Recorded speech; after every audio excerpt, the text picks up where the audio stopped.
That Movie Nut here with a review for Young Sherlock Holmes, the 1985 adventure mystery film starring Nicholas Rowe, Alan Cox and Sophie Ward.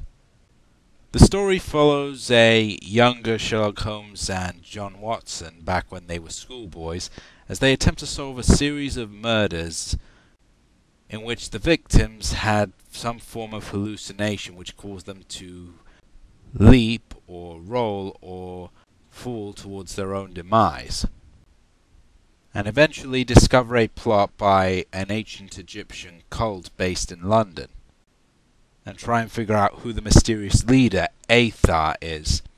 And well, from there, mystery, action, and special effects ensue.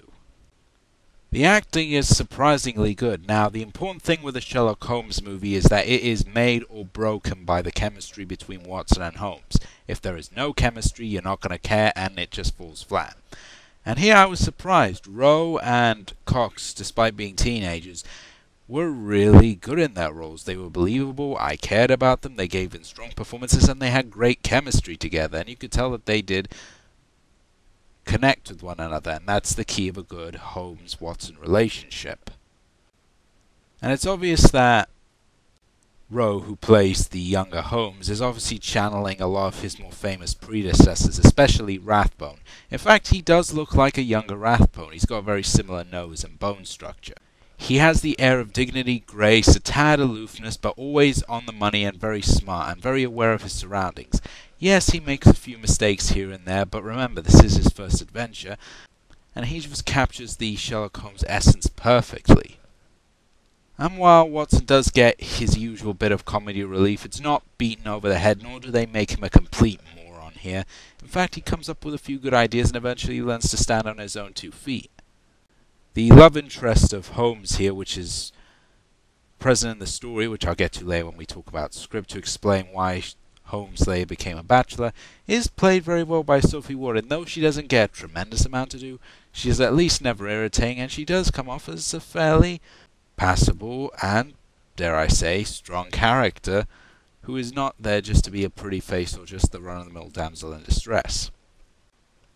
And the rest of the cast is filled with familiar faces from classic British cinema who all do very well in their roles, whether it be Holmes's girlfriend's crazy eccentric inventor uncle, or one of the murder victims, or the snobby police inspector, or even the staff at the school that Holmes and Watson are based at.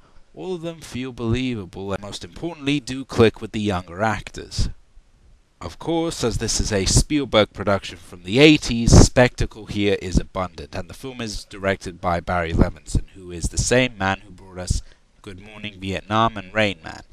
The action here was surprisingly well done. I mean, it's not over-the-top car chases or anything like that, but you get a couple of good fights here and there, especially towards the end between Holmes and the person who is revealed to be Athar, which was a very well choreographed sword duel.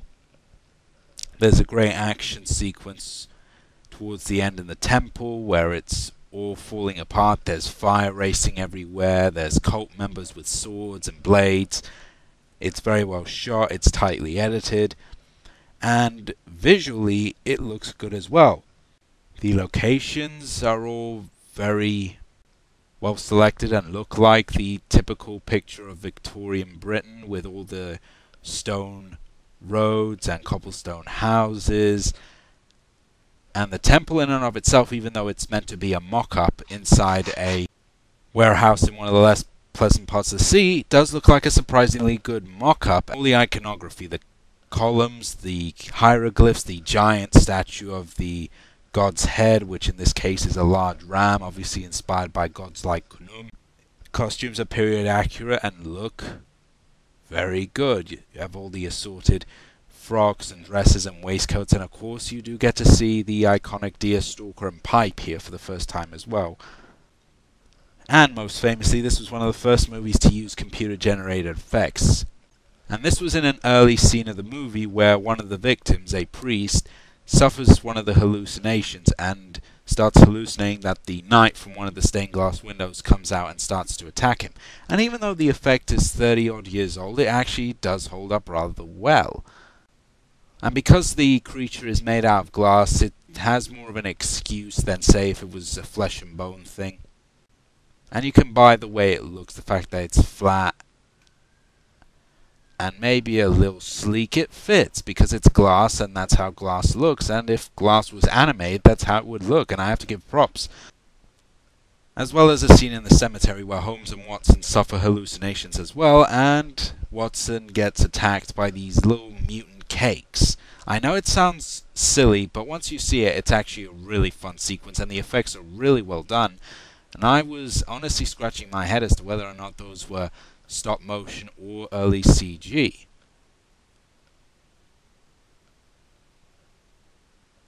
And there's another element that brings a real 80s flavor to this. Plus there's this little invention that the girlfriend's uncle comes up with, which is very Spielbergian. It's a bicycle glider hybrid, which Holmes uses towards the end of the film, and though some could argue it's a bit out of place in a Sherlock Holmes story, it was a nice touch, and it does add a certain level of charm to the film, and it's a sign that the people here were clearly having fun with concepts and ideas.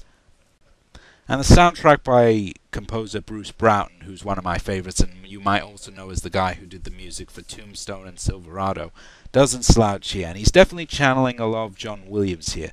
There's a lot of high adventure moments in the score with plenty of good orchestration, but the best bit is the Rametep chant, which is what the cult chants during the sequences in the temple, and it is a very haunting track, and definitely something that is very much rooted in that Spielbergian tradition of movies, and definitely feels like something that would have come out of one of the old adventure stories which Sherlock Holmes would have inspired to some degree, and which ironically comes back here in a Sherlock Holmes movie. And now we come to the most important thing, which is the script, which was written here by Chris Columbus, who of course later did the first two Harry Potter films, and of course Mrs. Doubtfire, and was a writer for Gremlins. Definitely a Spielberg luminary. And to be fair, the script here was actually surprisingly well handled. It's not as dumbed down or watered down as you would think. You'd think that young Sherlock Holmes means, oh, it's a very simplistic mystery, it's dumbed down for the kiddies, but this was 80s Spielberg here, 80s Spielberg production. He didn't make the movie, he was an executive producer on it, but it definitely has his touch here. Mystery was surprisingly effective. It did have me guessing. It had a couple of red herrings thrown in there, and of course a number of the scenes were very well written. A lot of the dialogue here was very good. Watson and Holmes get some good banter, which again increases the chemistry already there by the two great young actors. And it's paced very well. The film isn't too long, and it never feels stale. It never feels like there's any loss of urgency. And though some Holmes purists may frown at some of the ideas like the glider bicycle thing, or the fact that Holmes is in a more adventure-oriented story, Columbus himself openly admits that he isn't trying to make the gospel prequel to the entire series. He says this is his respectful tribute to Conan Doyle's writings. And Conan Doyle was himself not just the writer of Sherlock Holmes, he also wrote adventure stories, most famously The Lost World. So one could argue that this is sort of a love letter to both sides of Conan Doyle. And indeed, the Egyptian twist is very nice. It gives it a distinct flavor. It's not just Holmes solving some generic murder. And it gives way for some great sequences. As I said, the temple sequence towards the end of the movie, and the first time that the group, Holmes, Watson, and the girlfriend, discover the cult, is actually a surprisingly effective moment, and kudos to Barry Levinson for really making the most of it while clearly having fun with the idea. But don't get me wrong, I'm not saying the film is without faults. The only real problem I could honestly say this film has is that at points it resorts to narration from an older John Watson to explain things, and I really wish they had just let the scenes speak for themselves, or just let Columbus write in the stuff rather than using narration. To me, it just seems kind of cheap. For me, narration should only be used to set up a story, or at the beginning to explain the background. If you use it in the movie, it just feels like you're talking down to your audience and you're spelling things out from them. And definitely that's something that, understandably, some Holmes purists and those who like pure mystery films will not get into.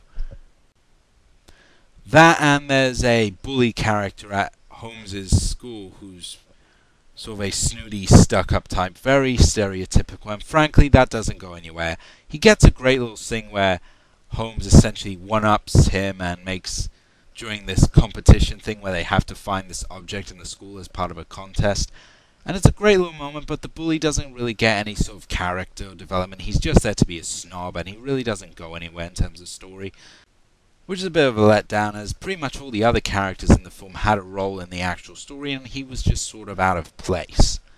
And though I did say the mystery works in the film, there's no getting around the fact that it is very much simplified from, say, your typical Sherlock Holmes story, and I would have liked maybe an extra layer or two, just a little bit more in there, just to really make it meatier than just what we got.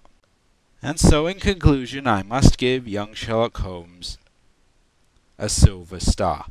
While it may not necessarily be a groundbreaking film in the same way that Spielberg's other big adventure series, Indiana Jones, was, this is a film that shares a lot of its strengths.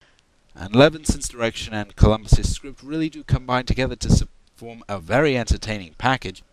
Also, be sure to stick around till the end credits of the movie, as there's another little surprise at the end.